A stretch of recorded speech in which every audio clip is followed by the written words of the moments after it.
A pastor friend of mine went to South Korea to preach at a church. In fact, he preached at the largest Southern Baptist church in Korea. This church has 3 services that are full each Sunday that are in a sanctuary that has room for 2,000 to 3,000 people.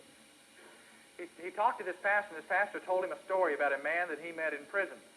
This man he met in prison was a fellow who was a soldier in the North Korean army that wanted to get to South Korea.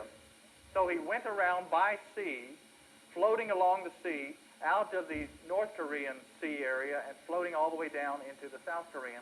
When he got down to the South Korean area, he was captured. They found out who he was, and they put him in prison. This pastor was asked to go see him in prison. He found him in prison, and this North Korean soldier smiled when he understood who came to see him. And the pastor asked him why he wanted to talk with the pastor.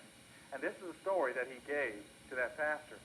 He said, I was part of the army, and part of our responsibility up in North Korea was to go from village to village and to identify the people who were believers in Jesus Christ. And our job was to go there, identify them, and make them deny or recant their faith in Christ. He said, I came to one village, and there was a whole clan, a whole family that were Christian, all the way from the grandfather and all the way down through the family, and there even was a baby in the family. He says, we brought them out in the middle of the village square, and we ordered them to deny Christ, to recant their faith. And 201, they refused to do it. So we took them and we lined them up. We dug a deep pit behind them, and we put the grandfather and grandmother in the pit. We covered them up all the way where only their head was exposed. And then we took the parents, the grandchildren, all the way down to even taking the baby and putting the baby, burying the baby all the way to its head. Went back to the grandfather while all of them were buried with only the head showing. Put the gun at the grandfather's head and says, deny Christ or you will die. The grandfather refused to deny Christ. He lifted the gun up, walked all the way down to the end, pointed at the baby, and shot the baby and killed the baby. Walked back to the grandfather, who was now streaming with tears from what just happened to his grandchild, denied Christ. He says, I can't.